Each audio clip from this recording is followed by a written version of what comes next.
Right में centre में भारती जी नया लुक है आपका।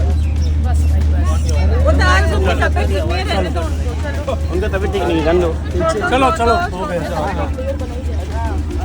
भारती सिंह की तबीयत कुछ ठीक नहीं लग रही है।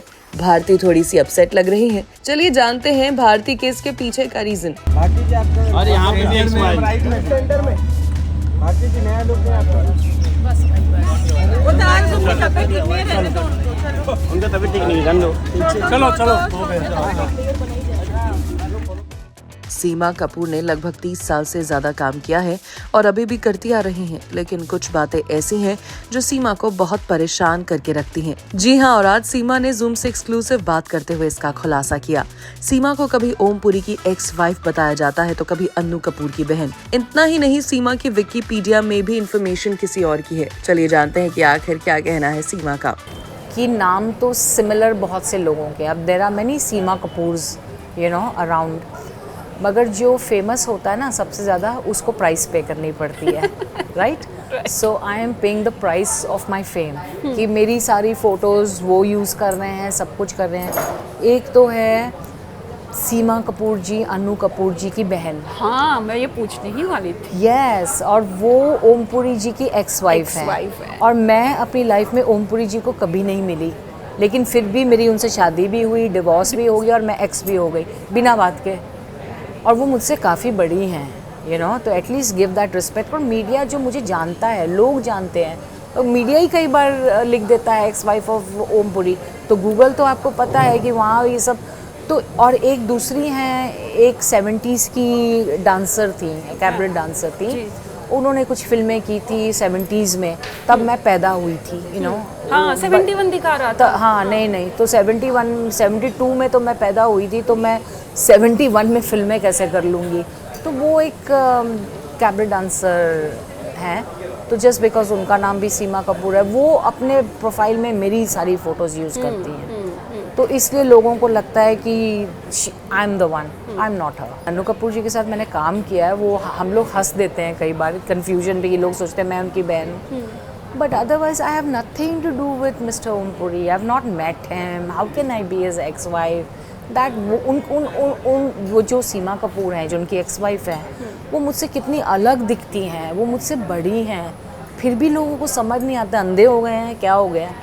आजकल बहुत सारे एक्टर्स हैं जो नॉन पेमेंट इशू को लेकर वोकल हो रहे हैं।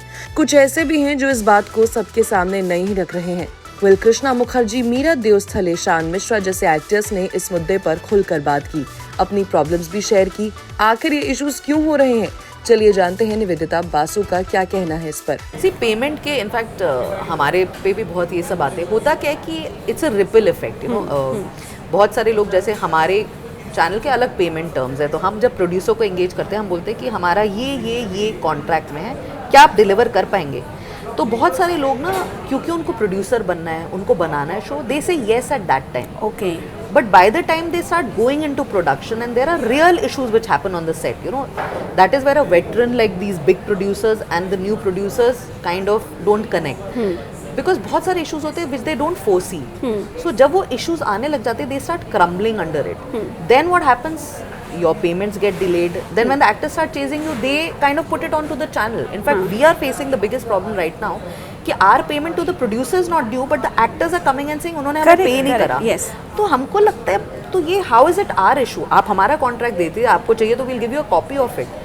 So like I said कि they don't foresee everything which entails a production. कभी समझिए कोई बीमार हो गया, या बारिश में सेट बह गया, या suddenly it catches fire or some calamity walks in. So there are so many things which you have to factor in, so you have to have that buffer. They just take the show without buffer, then there is no scope of error. Then when the error happens, they panic, they put it on here. Then it's like it's a joyride, then they're chasing us, then they're chasing the production. So then it becomes a vicious cycle where we also don't want to interfere. In fact, in all my shows, I am interfering. I am chasing the producer and I'm actually trying to change अपना contract ऐसे कि कल को कुछ भी हो तो actor को सफरिंग ना मिले। मतलब मैं ऐसा भी ले रही हूँ कि अगर प्रोड्यूसर नहीं कर पा रहा तो मेरा जो पेमेंट टर्म है मैं पहले एक्टर को दे दूँ, क्योंकि मुझे पता है, पर जब एक्टर को देते तो फिर कोई टेक्नीशियन खड़ा हो जाता है, तो आई एम श्योर सबके वो इश्यूज हैं, बट एक्टर्स का ज़्यादा प्रेवलेंट हो जाता है, बिकॉज वो लोग थोड़े यूनियंस में आ जाते हैं, सोशल मीडिया पे डाल देते हैं। तो मेरे को लगता है कि जो पूरा प्रोडक्शन नहीं जानता या जो जिसको पूरे एस्पेक्ट्स नहीं पता ना, वो थोड़े से फेल कर जा रहे हैं और वो पैनिक में ना यहाँ वहाँ डाल देते हैं ब्लेम, तो वो गलत ब्लेम आ जाता है और वो पिक्चर बिल्कुल गलत निकल के आती है। मैं अपने केस में, अतरंगी के केस में बता रही हूँ, ये हो रहा था और हमें काफ़ी इंटरवीन करना पड़ा एक्टर्स को कन्विंस करने के लिए। और होता है कि जब चैनल थोड़ा सा इंटरफेयर करता है तो थोड़े से शांत हो जाते हैं कि चलो एटलीस्ट ये लोग ओनर्स ले रहे हैं कि हमें मिल जाएगा जी। But I think the producers and the people who are creating need to find a better way of dealing with things and keeping everything in mind कि if not 3 and if it becomes 5 there should be a way of solving it because otherwise it becomes like that. See होता भी है panic, जैसे आप कह रहे हैं कि एक शो 3 महीने ही चला जो 1 साल के लिए साइन हुआ था जी, तो उनका शायद बजट नहीं बैठता तो they have to adjust. So there are a lot of things which go into production. But आपका रिलेशनशिप क्या है आपके लोगों के साथ, आप कैसे उसको सैल्वेज कर सकते हैं। बहुत लोगों को आगे आप दूसरे शो में काम दे देते हैं, मतलब this line is all about people's person, you have to be a people's person. अगर आप अखड़ के थोड़ा से एटीट्यूड में रहेंगे तो आपका डिस्कनेक्ट होगा और फिर आपके लिए कोई नहीं करेगा काम।